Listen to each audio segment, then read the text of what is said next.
कहते हैं कि वृत्त वाला सवाल बच्चे देख करके घबरा जाते हैं, तब उनकी घबराहट को हमेशा के लिए दूर करने के लिए मैंने वीडियो बना दिया। अब ज़रा इसको देखो। कहता कि चित्र में कोण ADC 140, ADC ये वाला 140 पूछ दिया। BAC का मान, किसका? BAC का मान पूछ दिया और यहाँ पर केंद्र वाला संकेत इस तरह से दिया गया है। तो आप तो समझदार हो, आपको ज़्यादा समझाएंगे नहीं, लेकिन जो नहीं समझदार है उनके लिए बता दे रहा हूँ। देखो ध्यान से, ये 140 तो ये ऑटोमेटिक पता चल जाएगा कितना है। क्यों?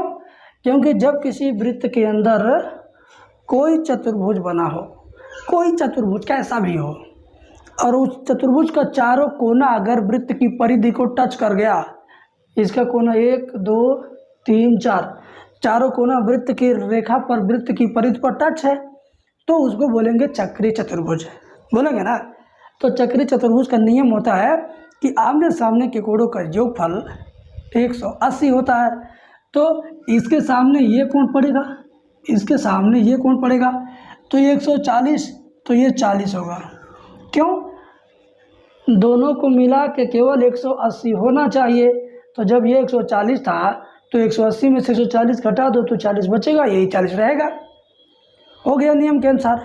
और दूसरी बात, हमको तो ये कोण बताना है ना, इसका मान बताना है। तो एक काम करो, AB क्या चीज़ है? AB व्यास है। क्यों व्यास है? क्योंकि केंद्र से ये रेखा जा रही है। तो AB व्यास है, व्यास द्वारा परिधि पर 90 डिग्री कोण बनता है, ये तो पूरी दुनिया जानती है। व्यास द्वारा परिधि पर 90 डिग्री का कोण बनता है, ये पूरी दुनिया जानती है। तो जब ये 90 हो गया, ये 40 हो गया, तो ये तो पता चल जाएगा। क्यों? क्योंकि त्रिभुज के अंदर तीनों कोणों का योगफल 180 होता है।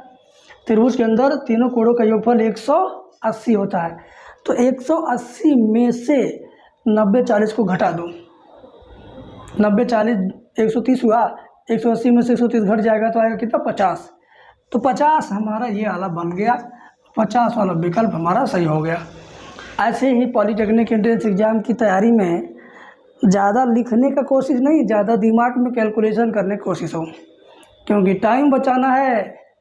ऑनलाइन एग्ज़ाम होगा, एक पन्ना मिलेगा रफ करने के लिए, वो भी सड़ा गला टूटा फूटा पन्ना रहेगा, और दोबारा मिलेगा बड़ी मुश्किल से।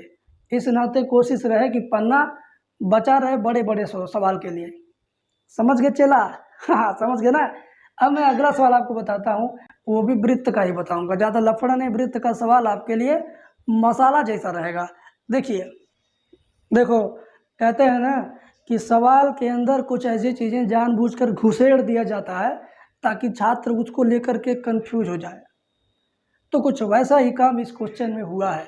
ज़रा ध्यान से देखो, इत्मीनान से देखो, कमेंट सेक्शन में बताना कि मैंने सही बोला कि नहीं बोला। ध्यान से देखो। पूछा है x डिग्री, दिया है इस कोण का मान 100 डिग्री। तो ये जो रेखा AB है, इसकी ज़रूरत क्या है? रेखा AB की ज़रूरत क्या है? कोई नहीं ज़रूरत है। आज जो लड़का रेखा AB पर दिमाग लगाने लगेगा ना, उसको बहुत लेट हो जाएगा इसका आंसर निकालने में, या तो वह गलत जवाब दे देगा। ये तो में से एक काम होगा। और विकल्प मैं आपको बता देता हूँ, ध्यान से देखिए। विकल्प मैं यहाँ पे लिख देता हूँ, विकल्प ABCD लिख दे रहा हूँ भाई। 120, 100, 50, 130। सुनो ध्यान से, ध्यान से सुनो। COD 100 है, COD 100 है। x का मान पूछा है। कुछ लोग गधा लोग दिमाग लगाएंगे, 100 का आधा 50 होगा, यही वाला C वाला आंसर होगा। जो लोग ऐसा सोचेंगे उनका गलत हो जाएगा। 100 का आधा नहीं होगा x से, 100 के पिछवाड़े वाले कोण का आधा होगा, इधर वाले कोण का आधा होगा। 100 के बाद इधर वाले कोण का आधा होगा x। तो इस बिंदु O के चारों तरफ 360 डिग्री का कोण बनता है। 100 डिग्री कम कर दो 360 में से, बचेगा 260। पीछे का कोण कितना हुआ? 260। अब इस 260 का आधा होगा x, 130 होगा। ठीक, 130। लेकिन जो बचवा 100 का आधा 50 बता देगा, विकल्प में भी 50 पा जाएगा, कहेगा अरे ये तो बड़ा आसान था, हमने एक के बार में धड़ाक से मार दिया, ऑप्शन नंबर C। तो वही लोग धड़ाक से धराशायी हो जाएंगे एग्ज़ाम का रिजल्ट आने पर। तो मेरे मित्रों, मेरे छात्रों, जो मैं बता रहा हूँ उस पर विशेष ध्यान दो, नहीं तो गड़बड़ घोटाला हो जाएगा। आगे बढ़ते हैं। तो त्रिभुज का सवाल भी इस समय इतना ज़्यादा आसान लेवल का आने लगा एग्जाम में कि पूछिए मत। ये 2019 में पूछा गया था, 2019 में पूछा गया था, और ये क्लास 6 का बच्चा भी इसको करेगा, 5 का स्टूडेंट भी करेगा, क्योंकि उसको भी बताया गया कोण कि त्रिभुज के अंदर के तीनों कोणों का योग 180 डिग्री होता है। तो त्रिभुज के अंदर तीनों कोणों को जोड़ते हैं, बराबर 180 लिखते हैं। जोड़ दिए, पहला कोण x + 15, जोड़िए इसको x - 15 हो जाएगा, ठीक है। फिर इसको जोड़िए x + 30 हो जाएगा, हाँ, अब बराबर 180। तो मैं बता रहा था आपको कि बाबू 180 हो गया, और x 3 बार है तो हो जाएगा 3x, समझ गए।